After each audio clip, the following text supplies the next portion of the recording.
Pakit na tayo dito. Monte Maria. Saka yung Batangas. Ito tayo guys.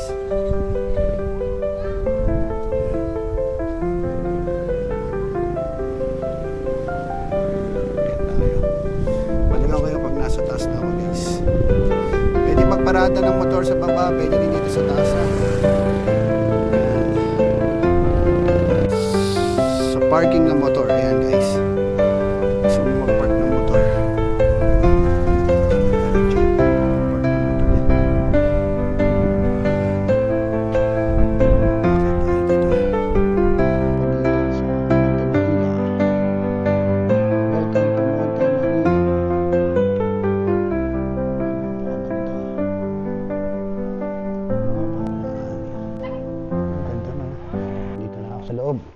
Pakita ko ng mirror deck. Ito yung mapa, oh, ganda, grabe. So, ayun yung buong vicinity map. Kung wala ka man drone, pwede na, para nakapag-drone ka na rin dito. Kitang-kita mo na, aerial view ng lugar. Ayan. Napakaganda.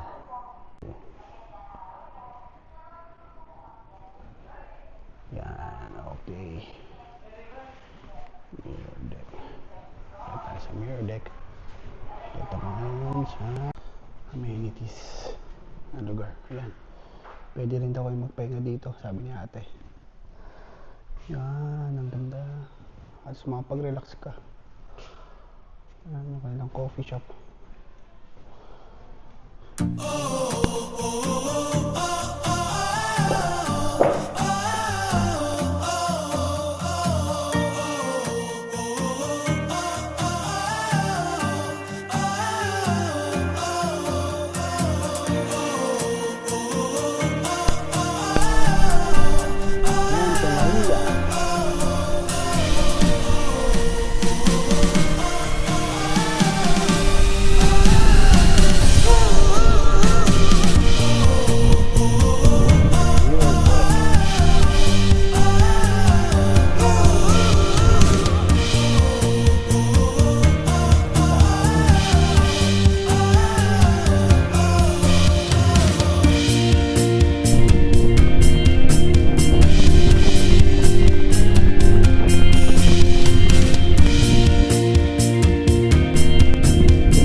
Okay guys, packet na ako dito sa kay Mama Mary.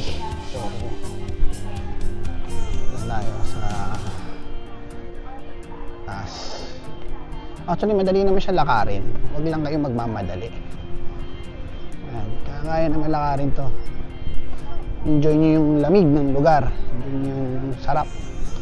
Very peaceful and relaxing. Hindi pa tapos to, pero I feel napakaganda lalo nito pag natapos na talaga totally. No, napakaganda. One of the best.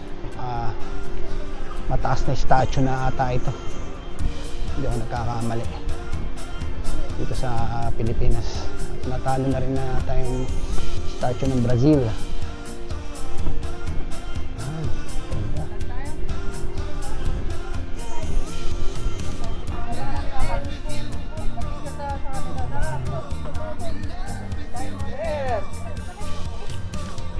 Hello po. Ako, nandun sa motor. Ito na yung steps papunta sa taas.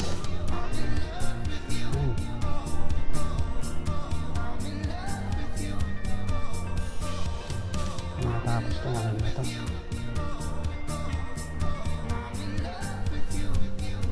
Sa taas. Okay.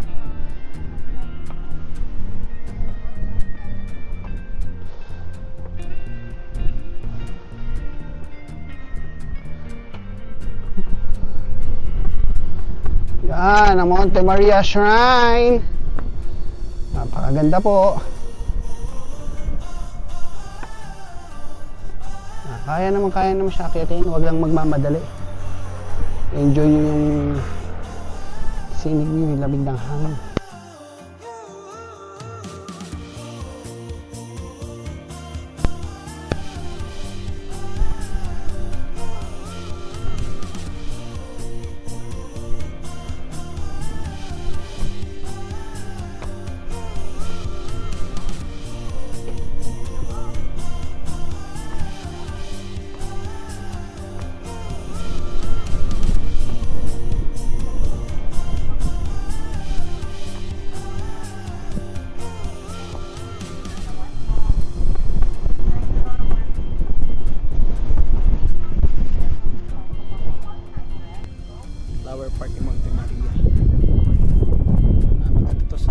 sa gabi, kaya may ilaw to.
Last walk, kaso hindi pa siya pwede guys, hindi pa open sa public.